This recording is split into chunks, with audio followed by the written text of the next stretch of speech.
Hey, fellow heathens and pagans. For those of you who don't know me, my name is Colby Harkey. I am a Gothi and a Vidki. And today I just had a very interesting video that I'd like to share with you. A very interesting topic, I should say, I'd like to share with you in a personal UPG on a guided trance with Ansuz. Most common associations, communication, embracing freedom, liberation, awakening, and then coming into power, but yet melting away the ego is some of the biggest aspects I picked up on this during my session. However, really what I wanted to share with you was this just very in-depth thought that was given to me after the trance. And it was tying into the lore of Odin and Fenrir and their connection. Fenrir being the wolf eating Odin come Ragnarok, and being bound by Gleipnir, the invisible chain made by the dwarves. But really what stuck out to me the most in this idea of freedom from Ansuz is breaking your own chains and becoming free, but fully coming into your own power and understanding who you are and what you're capable of.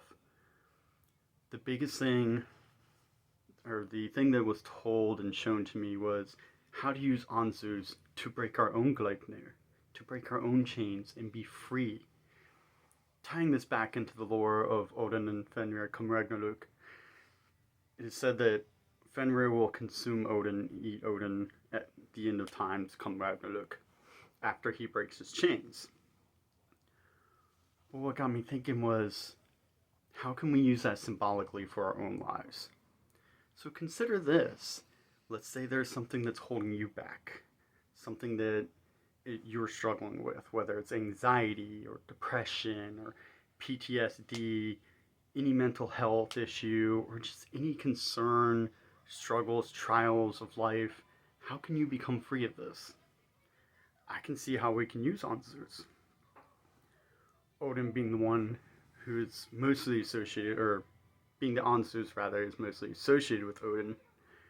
All the runes, of course, are, but Ansuz, in my opinion, is one of his key runes, the biggest rune with him, and this was what was touched in the video, the guided trance with Ansuz. So going back, let's say you're stuck by something's holding you back. So liberate yourself. Galder Ansuz. The idea is, the symbology of tying it all together being, if Odin's consumed by Fenrir, Fenrir being an agent of chaos, could it be said that he's going to be consumed by his own chaos or his own darkness, however you want to phrase it, come Ragnarok, come the apocalypse? But then Galdering Ansuz is a way to free himself of that.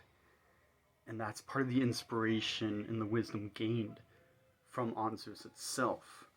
So considering that for your own life, how could you use Ansuz to free yourself? Galdering it, meditating on it, doing trances with it, using it in bind runes. Using Ansuz to really just let things go, melt away that ego, but still come into your power. Realize what you're capable of, what you can do, and have no true limitations. The runic poem even talks about how if Odin's hands and feet are bound, he can still travel freely through Ansuz. So that's just something that I really touched on and really resonated with me personally, and is a way that I can see that I can use it for my own practice. So I hope that this can really help you in learning to deeper connect with all the runes and all our gods and all the beings, but especially breaking free of your own personal Gleipnir and being free of your own chaos, your own darkness that is holding you back. Hope this helps. I hope everybody's having a great Odin's Day, and I'll talk to you later.